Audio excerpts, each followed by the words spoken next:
Hello दोस्तों, तो the students corner पे आप सभी लोगों का स्वागत है। देखो, इस चैनल के बारे में हम बताएंगे आपको कि अभी जो मध्य प्रदेश में एमपीटेट वर्ग 2 के फॉर्म डले हुए हैं, जिसमें आप 6 to 8 के टीचर बनने के लिए तैयार रहते हैं, 6 to 8 क्लास तक।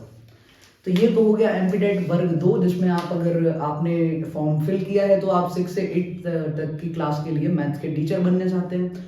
अगर आपने ये फॉर्म सब मैथ सब्जेक्ट से फिल किया है और आप मैथ्स के टीचर बनना चाहते हैं, तो इसकी अपकमिंग एग्जाम एमपी टेट के नाम से जो होती है, एमपी टेट वर्ग 2, उसमें किस हिसाब से सिलेबस बना हुआ है कि जो उन्होंने अपनी रूल बुक में सिलेबस दिया है, प्रिस्क्राइब्ड सिलेबस। उसके अलावा दो अदर कॉम्पिटिटिव एग्जाम्स हैं जो एमपी टेट से रिलेटेड हैं, या फिर जैसे केवीएस हो गया, तो उसमें एग्जाम के पैटर्न कैसे रहते हैं, क्वेश्चंस के पैटर्न कैसे रहते हैं। तो हम सिलेबस के अकॉर्डिंग और पैटर्न है क्वेश्चंस और कॉन्सेप्ट दोनों को समझने की कोशिश करेंगे। तो हम एक सीरीज स्टार्ट करने वाले हैं जिसमें मैथ सब्जेक्ट के लिए जिन्होंने एमपी टेट से वर्ग 2 से फॉर्म डाला है, तो उसमें हम मैथ्स पढ़ेंगे। अब देखो, जैसा कि फर्स्ट चैप्टर हमारा है नंबर सिस्टम, तो नंबर सिस्टम पढ़ेंगे तो सबसे पहले हम नेचुरल नंबर्स क्या होते हैं वो पढ़ने वाले होंगे।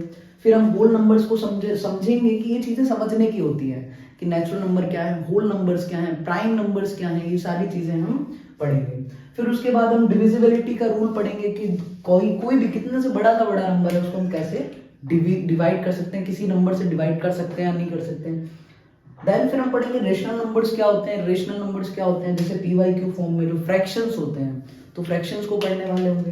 फिर फ्रैक्शंस के ऊपर ऑपरेशंस लगाना, देखो प्लस माइनस फ्रैक्शन को जोड़ना घटाना सभी को आता है, बट उसको हम कैसे फास्ट तरीके से कर सकते हैं वो हमें पढ़ना है। उसके बाद में हम सर्च इंडाइसिस मतलब घातांक और करणी पढ़ेंगे, जो इस टाइप्स के क्वेश्चन होते हैं उनको हम कैसे सॉल्व करें, जो रूट के अंदर आते हैं। और पैटर्न देखो, जैसे फ्रैक्शंस है तो फ्रैक्शन में हमें 3-4 फ्रैक्शन को कंपेयर करना है, तो फ्रैक्शंस कौन सा बड़ा है, फ्रैक्शन कौन सा छोटा है, या चारों को अरेंज करना है किसी ऑर्डर में, तो इस टाइप के क्वेश्चंस को हम जल्दी से जल्दी कैसे कर सकते हैं, ये सारी चीजें हम पढ़ेंगे। तो नंबर सिस्टम जब हमारा खत्म होगा फिर हम चलेंगे अगले चैप्टर, जो कि चैप्टर नंबर 2 पे। तो जैसे कि हम पढ़ेंगे उसमें अलजेब्रा, ठीक है। तो ये तो रहेगा हमारा पैटर्न। अब थोड़ी सी चर्चा मैं मेरे बारे में करता हूं। तो अभी जो एमपीटेट वर्ग 3 हुई थी, एमपीटीईटी वर्ग 3, उसमें कृष्णा मेरा नाम है और उसमें 121.67 मार्क्स जो हमने सिक्योर किए थे, और कैटेगरी वाइज जो है 92 रैंक थी, 92 रैंक लगी हुई थी। अच्छा, मैं पर्सनली अभी क्या कर रहा हूँ, तो मैं 11th और 12th में मैथ्स और फिजिक्स पढ़ाता हूँ, क्योंकि देखो मैथ्स पढ़ना और पढ़ाना दोनों ही मुझे बहुत पसंद है। तो हम इस मैथ्स की सीरीज को पढ़ते हुए चलेंगे, अब आगे बढ़ेंगे और मैथ्स में अच्छे से अच्छे क्वेश्चंस नए नए पैटर्न पे और जो सिलेबस उसके अकॉर्डिंग पढ़ेंगे। अच्छा, अब ये मैथ्स जो है ये और कहाँ काम आ सकता है, तो सपोज आपने पटवारी का फॉर्म डाला हुआ है, या फिर आप रेलवे की तैयारी करते हैं, या आप केवीएस के एग्जाम के लिए तैयारी कर रहे हैं, ठीक है। जैसे अभी एट प्रेजेंट भी केवीएस पीआरटी का एग्जाम हुआ था, मैंने भी दिया था और काफी अच्छा एग्जाम था, और मॉडरेट लेवल आया था उसका भी, तो मैंने भी एग्जाम दिया, अच्छा हुआ, ठीक है। एग्जाम मेरा भी अच्छा गया था।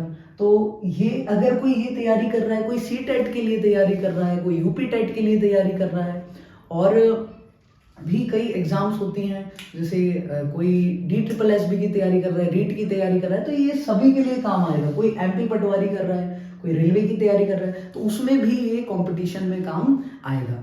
तो ठीक है, हम अगले वीडियो में मिलेंगे और हम शुरू करेंगे chapter number 1, which is number system. Hope आप सभी लोगों को ये वीडियोस भी पसंद आएंगे, और आपको आपके सक्सेस में, आपके सिलेक्शन में कहीं ना कहीं इन वीडियोस का अगर थोड़ा सा भी रोल रहता है, तो जो है हमारी ये मेहनत जो है सफल कहलाएगी। तो मिलेंगे नेक्स्ट वीडियो में। अच्छा, आप लोग इस चैनल से जुड़े रहिएगा, और एग्जाम से रिलेटेड अगर कोई अपडेट आता है, आपको अपडेट चाहिए है, या फिर इस सीरीज में हम पढ़ने वाले हैं, तो आप कोई भी अपडेट हो उससे रिलेटेड बने रहने के लिए आप चैनल से जुड़े रहिएगा। चैनल को सब्सक्राइब कीजिए और बेल आइकन को प्रेस कर लीजिएगा, ताकि कोई भी नई वीडियो की अपडेट हो तो आपसे मिस ना हो। तो फिर मिलेंगे हम अगले वीडियो में और चैप्टर करेंगे start. Thank you so much, have a nice day.